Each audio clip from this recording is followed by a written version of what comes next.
To help, it is important for kids and adults to see a provider on a regular basis to prevent illnesses. New students, preschoolers, kindergartners, 6th and 9th grade students are required to get a physical exam. Now is the time to schedule your child's back-to-school physical. Call SIU Center for Family Medicine at 217-735-2317 or click their icon at DeWittDailyNews.com. Your friend in Central Illinois.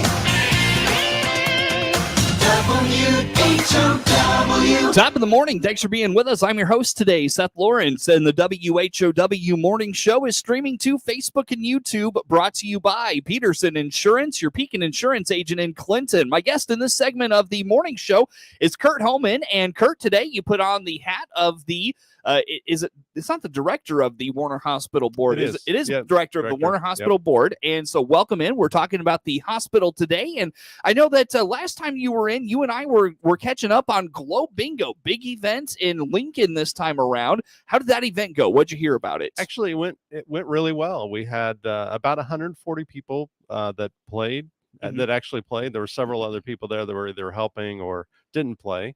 But it actually turned out to be a really good, fun event. We did raise a little money for the hospital and had, I think, 12 to 15 sponsors, which we're really thankful for, helping with that event. But it was fun. I really want to thank everyone that came out and participated in that, and I think everybody had a good time. Sure. So look to do that again perhaps next year? We will. I think we're actually going to plan that sooner than later, so it may be a late winter event as opposed to summer, where sometimes it's we're competing for many other activities. Right. So. Very good. So we'll look forward to details on that as it comes around, perhaps the next time. And I know that you spoke to the dynamic of it being in Lincoln, and it was really a matter of not necessarily, the sending the event over there. It was a matter of really, it felt like resources in Clinton. You didn't have a lot of access to those. Yeah. So that really was planned before my tenure with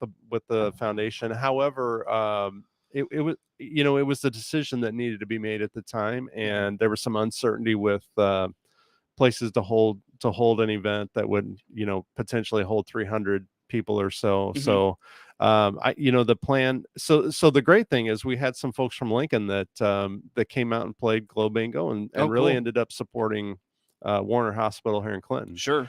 That being said, we are looking to have that in Clinton next year and make that more convenient for local folks to come out and support the hospital and local sponsors and those types of things. Gotcha.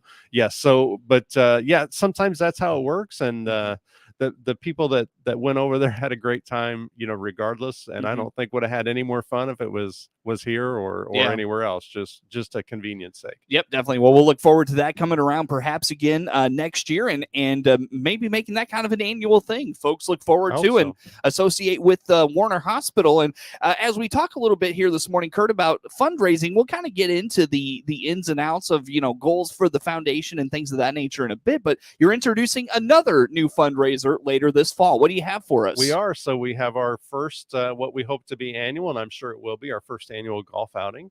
That will be here at the Clinton Country Club. And it is, believe it or not, coming up already on September 9th, Friday, September 9th. So really looks to be a good event. And we should still have some fantastic weather, of course, and should be fun. Sure. No doubt. Well, tell us a little bit about introducing a golf outing to the foundation's kind of lineup of fundraising. Why do it? Obviously golf outings are very popular anymore. Talk a little bit about kind of that decision and what's going to make this one unique and fun. How about that? Sure. So so first of all, any new event that's kicked off, I guess, is that first year there's just an immense amount of work getting things lined up and set and ready to go. It seems in following years that becomes easier and easier.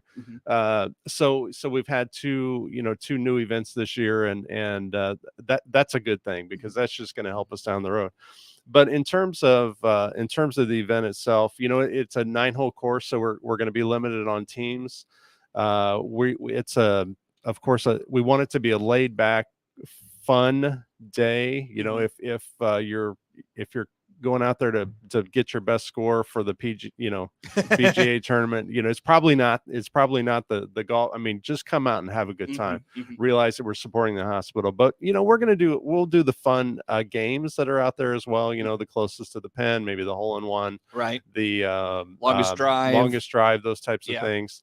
Obviously, Web Mulligan's available and those types of things, but lunch, food, people can buy drinks at the course, and it ought to be a good day. Yeah, for sure. No doubt. Now, how much do you have in place now? How much is still kind of left to go in terms of the planning? Are you looking for sponsorships yet still? How about some of those things? Yeah, so right now we're at the point where we need to fill our sponsors and our golf teams. Okay. So again, the golf teams will be fairly limited. Many of the sponsorship opportunities have golf included with them, and people can sponsor really anywhere from $250 all the way up to $2,500 or more, or whatever they want to. So we try to price point every level that made sense for any type of organization. Sure. So yeah, in terms of our golfing, it's $90 a person. That's golf and lunch, or a team of 4 for $350. So a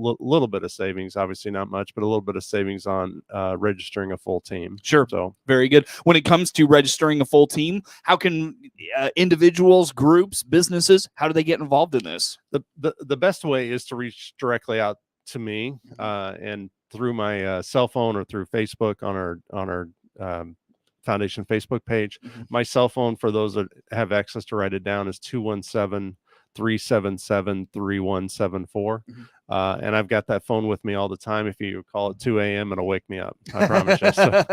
So don't do that. But reach out that way, or via email or Facebook page. I've been dropping off some flyers, and we'll continue to do that to many of the businesses that we expect will be sponsoring. But if you want me to run one by, I'm glad to do that. Sure. What's your kind of hope, Curt, for the first time around with the golf outing? What's your goal with this? Yeah, ultimately, really the goal is we want to fill up on teams, and we want to have as many sponsors as possible. There's a lot of cost in putting on a golf outing. So yeah, talk about that a little bit. What cost is there? Well, I mean, obviously we pay for carts, we pay for the course usage, we pay for food, we pay for advertising, we pay for signage, we pay for a couple of giveaways and some other things. So it really takes ultimately it's the sponsors that make money. It's not the golf teams, because again, we're going to be providing them some things anyway. But it's really the sponsors that help us make money. Now we want all the golfers out there too, because there's a little bit of support and a little bit of financial reward for the foundation for that. But we really, it's really important that we have the sponsors. Sure. Again, our guest in studio this morning is Curt Homann. He's the director of the Warner Hospital Foundation Board, our guest in studio. And you have planned golf outings in the past, Curt. How many times around does it take to really get it off the ground, get it successful? What makes it successful? How about those things from your perspective? What makes these things fun? Yeah. So really, at the end of the day, you want to make some money. Every golf outing that I've ever been a part of, you just want to improve from the prior year. And that sometimes is something different, that some new type of event. We did, at a different course, we brought in a golf ball blaster, that you could shoot this thing. And it was kind of cool. We were worried that, oh my gosh, someone's going to get hurt or those types of things. But once you have sponsors in place, they tend to stay in place. And then, so it's easier to build your sponsorship level. I see. But every golf outing, that I have planned in the past for the same organization has done, better than the year before. So, year one, we'd like to make a little money. We wanted to go smoothly. We'd like to make a little money. And then we really want to build on that years 2, 3, 4, and 5. Sure. We were catching up in the break a little bit there about, the vision of the Warner Hospital Foundation. And, you've talked a lot about in the past about, having a vision, something to look forward to, something to present to the community. right now you're just really kind of in the infant stages of not only putting on these events, but your tenure as the hospital board president. So how about just kind of building on these things? And even though there's not a vision to present, getting people interested in these events and supporting the foundation. How about that? Yeah. So a couple things, with the foundation, really it needs to build some assets, some cash assets. And in doing that, it really allows the folks at the hospital making bigger planning decisions to say, hey, we know there's some dollars here that we can access this, along with a major, maybe a major renovation, a major expansion along those lines, or whatever that is. So really, it takes that foundation, literally that foundation of dollars and support from the foundation to help grow that hospital. So that's step one of why everything we do is important. Right. The second half of that is you're correct. I am new into this role with Warner Hospital, and it really does. It takes time. It takes some momentum, and we just really need to get people involved in our activities. We're going to keep them coming along, and we're going to expand those and grow those. But from now, it's just getting people active. And honestly, the hospital and the local community is so critically important. Whether you use that service or not, it is so important, because there are so many people that need it, and so many people that do, plus the jobs, plus the economic benefit. I mean, you just plus one day you may need it. Yeah, absolutely. Yeah, for sure. Absolutely. And this is a question I don't like to ask, but I'm kind of curious your perspective on it. Golf outings obviously very important, very popular in the summer months. I mean, I think of the Y, the Farm Bureau, the Chamber. There's the boosters, the Athletic Booster Club. So many groups do golf outings. How about maybe tapping into a different demographic of the community, different individuals in the community to participate and support this? How about that? Yes. So I've had that conversation many times, off camera or off radio, but I agree with that statement. However, that being said, golf outings, people continue to have golf outings because they're generally effective. People participate in that way. It's a good way for a business to support something, and almost then reward a group of employees too, with kind of a fun day off. So it's they are effective. That being said, Glow Bingo is probably a different demographic. Ways to give, we want to tap into or get in touch with every demographic that wants to support the hospital, clearly. So golf outings, yes, I've talked about that over the years, in different places, and maybe we should replace golf outing with something else, but they generally are effective, and people tend to like them. So if they're coming out, don't change it, right? Right. Yeah, exactly. Anything I missed on the golf outing, Curt? Whether it be the goal of the golf outing, just the introduction of it, anything I missed in there you want to highlight for us? I don't think so. Again, just we really want your support on that. To those businesses and individuals that are listening. So please come out. Please come out and support that. Is it too late, or is it too soon to for businesses interested in sponsoring it? Is it too soon for them to get a hold of you about those opportunities? Too soon for registrations? How about some of that? No, both of those are open, and it's absolutely not too soon. We're a month and a week away from the outing now that the calendar turned into August. Can't believe it, right? Crazy. And so no, it's actually critical. We're for us to get some of our printing and advertising done, we really need our sponsors to come in, in the next probably 3 to 4 weeks max. All right, very good. So and again, your number is 217-377-3174. You can private message me on my personal Facebook page, which is Curtis Homann. Message me through the Hospital Foundation page on Facebook. Give me a call. Call the hospital. They can get you in touch with me as well. All right, very good. Curt, let's take a time out here, my friend. Come back with some more. Again, Curt Homann is the director of the Warner Hospital Foundation, our guest in studio. More to come with him on The Morning Show.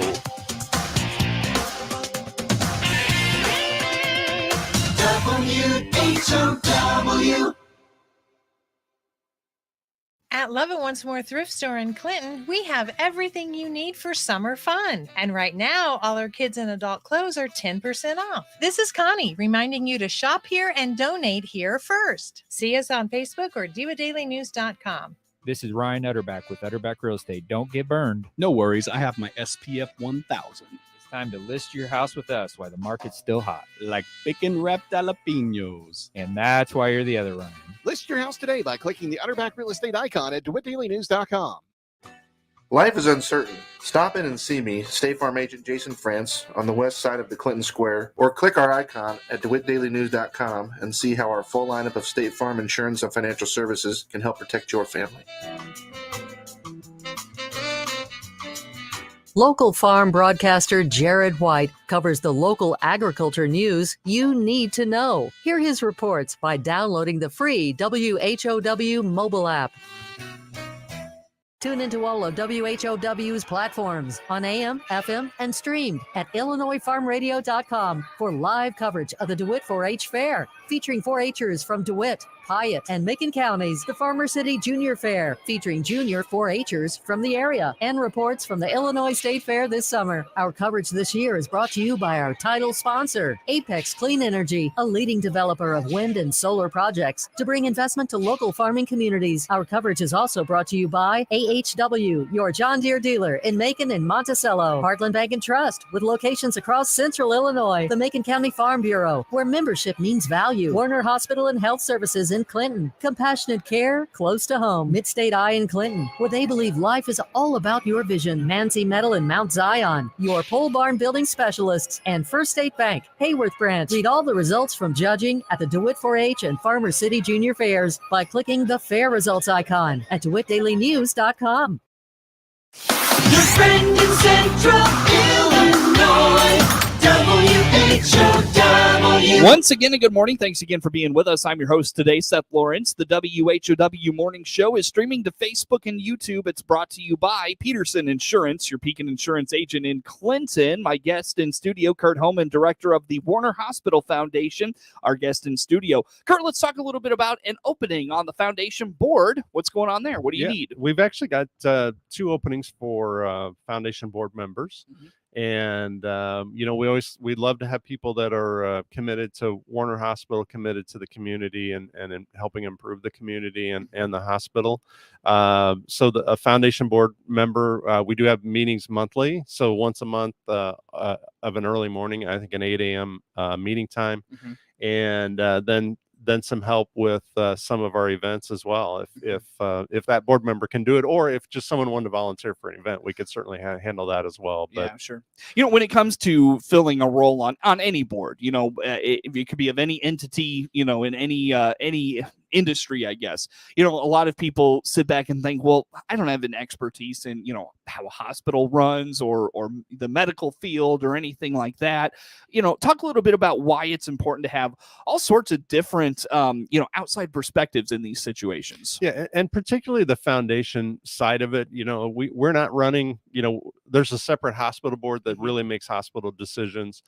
So we're not making medical decisions in any part. We're just supporting the medical decisions that are made. But it's really, we like to have people from a lot of different backgrounds because they tend to have a lot of different associations that they know. So it just helps. It helps our events. It helps it helps the sharing of ideas, the thought processes, all of those things. So it's actually, it's a relatively easy, board position for someone. So if someone's saying, gosh, I'm really involved in a lot of things, I don't have 20 hours a week to share, it certainly it is not that requirement. Yeah. What is the requirement? I mean, what do you ask of board members? Again, we have 1 hour meeting a month. So you got 12 hours a year.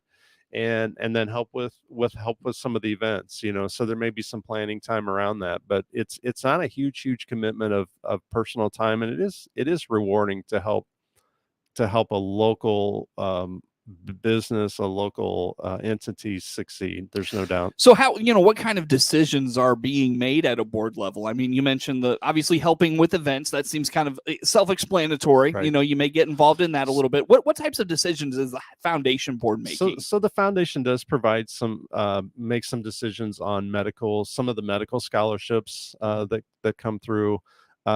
Investment decisions certainly come into play, decisions on events and whether to have events, those types of things.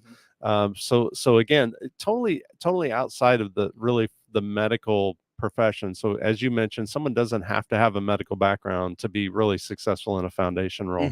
But it's a lot of times it's being able to pass out a golf outing flyer or those things to maybe some neighboring businesses or some sharing some things on Facebook. But Gotcha. But yeah, decision wise, it's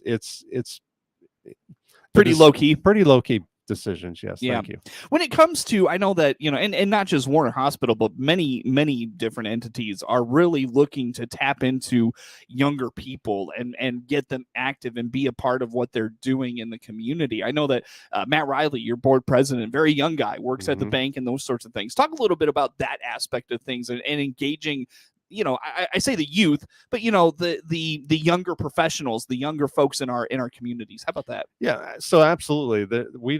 I suppose someone probably ought to be at least 18 to take this role on, but we really want folks from all different age levels and backgrounds, and it tends to be, it's generally an older crowd that gets involved in some of these things, particularly with hospitals. But yeah, Matt is, is a young guy, and we've got some other young folks on there too. So we've got at this point, we've got a good variety of age and background. So I think anyone would fit in. There's no doubt about it. But absolutely, we do want to engage the younger folks, because again, it's a different demographic, maybe more energy there, and a lot of different perspectives. Yeah, no doubt. What last thing on this, Curt? What makes a good hospital board member, a hospital foundation board member? I think the first one is really the commitment to a strong local hospital, and if you feel that way, then really it's a good position to consider. From there, someone that's not afraid to talk to someone that is good in groups and those types of things. But it really isn't. I can't say there's any magic button that you have to push, other than you really want to be supportive of the hospital, and you want this hospital to be here for a long time. Sure. Curt, very quickly, about 10 seconds, highlight the golf outing one more time for us. Yes, September 9th on a Friday, lunch at 11:30, and we're going to golf in the afternoon. And please reach out with sponsorship or team requests. All right, very good. Again, Curt Homann is the director of the Warner Hospital Foundation Board, our guest in studio. Network news on the way.